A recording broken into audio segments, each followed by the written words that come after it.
Speaking of Dak, Cowboys Birds, Sunday Night Football, another beatdown to your two foes. And I get there's injuries, and I get there's schemes and everything like that. But these are two bad losses, Real and you're bad. looking to get number one in the NFC, which the 49ers currently have. And you're hoping to get the division too. I mean, I know you play the Giants twice, but I mean, with the Birds, how the Birds been playing versus how the Giants been playing, Giants have this little bit of resurgence with Tommy Dude, yeah. DeVito. He had his signature moment, man. That was it. He had a That was signature it. moment, and I'm pretty sure in 4 games he has 7 passing touchdowns, and in however many games Kenny Pickett has started, a season and a half at this point, he has 12. So like, yeah, I've seen it all, and yes, I'm jealous and whatever, but it's perfect for New York. I'm glad for them. It Still got to is. deal with Daniel Jones, so good luck with all that. But not saying you lose those games, but if you drop one, there's a little bit of concern that maybe Cowboys take that, and then all of a sudden you're a wild card team. I don't know. I think there's way more extreme circumstances that need to happen. I don't think any of that happens. I still think Birds, with everything going on, still take that division title. But are you Yeah. starting to pull out the drawer of the panic button yet? You're a little more confident than I am, I think, maybe. These were bad losses. You said it. These were bad losses. Like, I can accept losing. Like, you're not going to go undefeated. It just doesn't happen. But these last 2 weeks, the Eagles look like they didn't even belong on the same field. Like, let's just be real. You Yeah. can't give up. Like, they have been getting destroyed the first half. Like, it was 24-6. Last week was 14-6. Even the Bills, 17-7. Chiefs, 17-7. It's like, you're not getting out hot, which is what they did a lot last year. Um, First and foremost. And that's not helping things. And then after that, it just deflated. Like, they suck right now. And I said last week, I've said it maybe even in the last 2 weeks. The talent is kind of, or the coaching is kind of disappointing the talent. But this I week it was definitely a mixture, and I, it's I definitely don't been a know. mixture. The talent let you down. You had fumbles from AJ Brown, Oh, Devontae Smith, and Jalen that's Hurts. that's what I was about. That's what I was about to say. Yeah. Like, the talent is not covering up the coaching concerns like it did, even like at the beginning of the year. You said it, man. Jalen fumbles like close to the red zone. AJ dropped a touchdown, or had a chance to set the ball up at the 2. Devontae dropped a touchdown. It was a tough catch, but he fumbled. AJ fumbled. I mean, yeah, that's not executing. Like, Devontae doesn't fumble that last catch, could score. That could be a totally different ball game. Probably not, but like, it could have been. If Jalen doesn't fumble that ball early If and Jalen they get a doesn't fumble, touchdown, he's been that's a turning the whole damn it's a ball whole over different all year. it's a whole different ball game. Yeah, he's been turning the ball over all year. Uh, and yeah, the talent is not covering up the coaching concerns that the Eagles have right now, and they're not doing the small things either. Like, the I think I literally want to say, like, the last 3 weeks they've been called for the same illegal, like, rub route. That's that's just stupid. You're giving up a down. Mm-hmm. They've been absolutely atrocious on every down that's not named first. I think this overall. I think here are two things that I think sum up the Eagles' struggles right now. One on offense, one on defense. I'll do 1A and 1B on offense. 1A is the turnovers. Like, good, like, you can't turn the ball over. I said it. It's been a problem all year. 1B, there was a quote that an Eagles journalist picked up that a bunch of the Eagles players are saying that the offense is extremely predictable, and that's literally what I've been saying for weeks. Like, it sounds like an AJ Sounds Brown familiar. quote. What's up? Sounds familiar. Sounds familiar.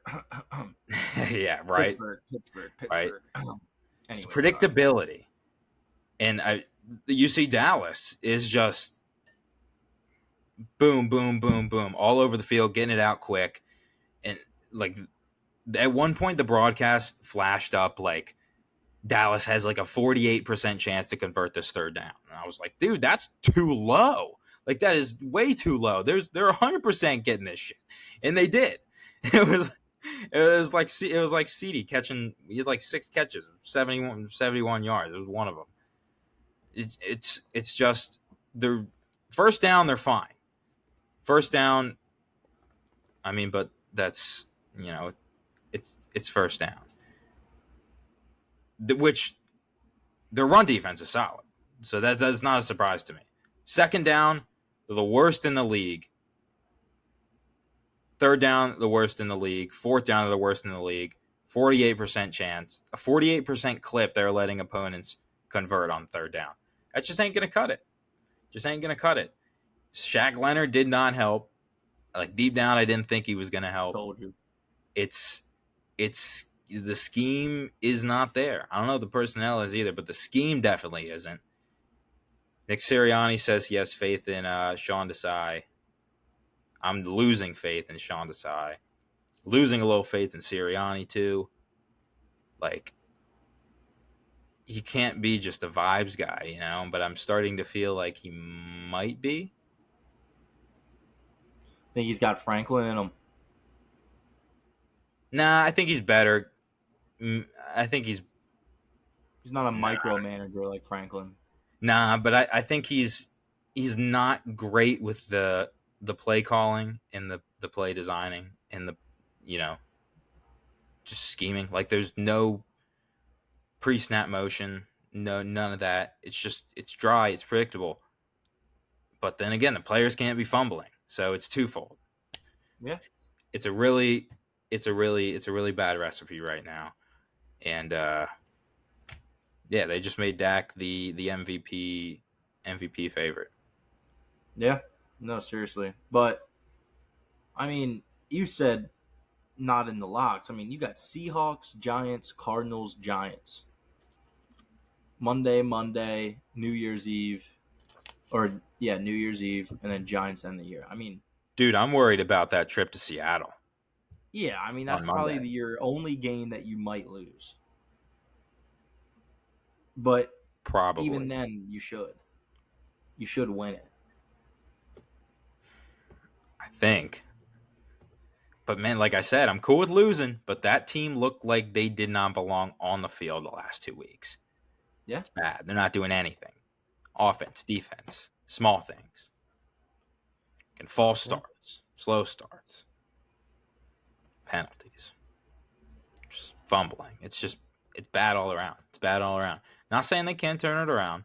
I do have faith that they'll turn it around, but you got to do it quick. Like this is, I feel like it's been like, you think they're going to improve things. Like the beginning of the season was rough, and they got a little bit better, and then I feel like we're going back down again. And you wanted to keep that trajectory going upwards, but it just hasn't. And I still feel like there's nothing simple. And Eagles keep beating themselves. And you can't beat teams like the Cowboys and the 49ers, who are damn good teams, if you freaking turn the ball over 3 times and lack any sort of motion, creativity on both sides of the ball.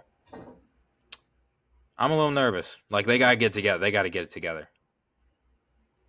But, ASAP. On the bright side, I mean, we talked about earlier on the ZAP show, like this 8-game gauntlet that the Eagles had to go on, starting with the Jets, ending with the Cowboys. You guys went 5-3 during that stretch. And I think if I would have told you before you went on that you would go 5-3, I think you would be perfectly okay with that. Yeah. I mean, I I'd think be he would. like fine. I'd be like, I think you would have been like, okay, we're probably gonna lose to the 49ers. Maybe we might drop to the Cowboys and one of the Chiefs and Dolphins game. yeah, I definitely like. That's what I'm saying. We're 10-3, and our next 4 opponents have like a combined record of like Well, the I only don't know, winning record would be like what, Seattle? Does Seattle even have Seattle. a winning record? Like they probably don't have more than like 20 wins amongst them. But it's really hard to feel like confident at I don't all know. because there's a lot of issues. Hey, I'd So much rather be in the Bird shoes than the Steelers shoes that's what right I'm now, saying. dude. I hate Like you gotta, complaining like to a Steelers fan. I'm like, it could be worse. It definitely could be. it could be way worse, but no, I get it. Especially when you got Super Bowl aspirations, you want to be in a different step than where you are right now. I get that, but that's why you have these 4 weeks, you know, No, big to figure it big out. facts. Got to Um, get it under control quick. You but got an extra day, but going to Seattle, man, I'm worried. We'll talk about it Thursday. quickie shout out though, Brandon Aubrey. I mean, I was had gonna. a game. I had him written down. Yeah, 59 yarder, 60 yarder. That 60 yarder would have been good for 70, I felt like. Um, I just think such a great story. You know, soccer player, got in the USFL.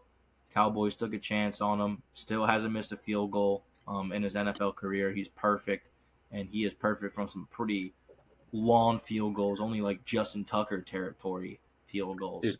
I Um, I think I'm remembering this correctly. Is the first kicker to hit from 59 plus twice in the same game. yes. Yep. Crazy. Um, yeah, he almost lost me my fantasy match. He got me out of the playoffs in one league because it went down to points four, and the guy I was going up against, I was up on him by 30, and then Aubrey came, and then A Chain came, whatever. But it doesn't matter. I got in the playoffs for the league that actually matters. But shout out to him. I think could be wrong. I don't know if this is like a tall tale or not, but I think the origin story of Aubrey starting to kick field goals was he saw the Cody Parkey double doink and said to himself, kicking field goals can't be that hard. And then he started kicking field goals while also, training soccer. Now, I think, that's like full circle moment. Now he's setting records against the Eagles. Like that's yeah, it's like, classy. it can't be that hard. It's like, well, yeah, damn, yeah, it's not that hard apparently. Um, but yeah, I mean, love to see it. Yeah, man. Brandon Aubrey, have a day, kid. He's a beast, man. I mean, there's not too many like stud kickers. Like you got Elliott, you got Tucker, but we'll have the Justin Tucker conversation soon. He's getting Yeah, his best years he might hasn't be been this behind him. problematic. Yeah. Um, Mason Crosby just got cut by the Packers. Robbie Gould no longer in the league. So See, you're forgetting the GOAT right now. Matt Prater. Money Boz, baby. Oh, Money Boz, of course. Yeah. Chris Boswell, dog. If you gave me a minute, I Nah, would have came to it. he just doesn't get the recognition because our offense sucks. That's fair. Like, But I think he's up there too. I think he's perfect this year from field goals, but he's missed like 2 extra points. Um, but yeah, I just love him because last year we had a big win. I think it was over Baltimore, and while we were going into the locker room, people like some coach like grabbed Canada and started celebrating, and Boswell like pointed at him and said, "It wasn't because of you. I know yeah, that. yeah, I know yeah, that, right?" And I'm like, "Fuck yeah, Boz, you tell him, dog." yeah. I saw that clip. Love that. Loving the But yeah, kicker show yeah, personality. gotta show kickers love. But No but doubt. yeah, I don't know. We'll see about the birds, man. See about the birds. Not good 2 weeks from. Definitely not.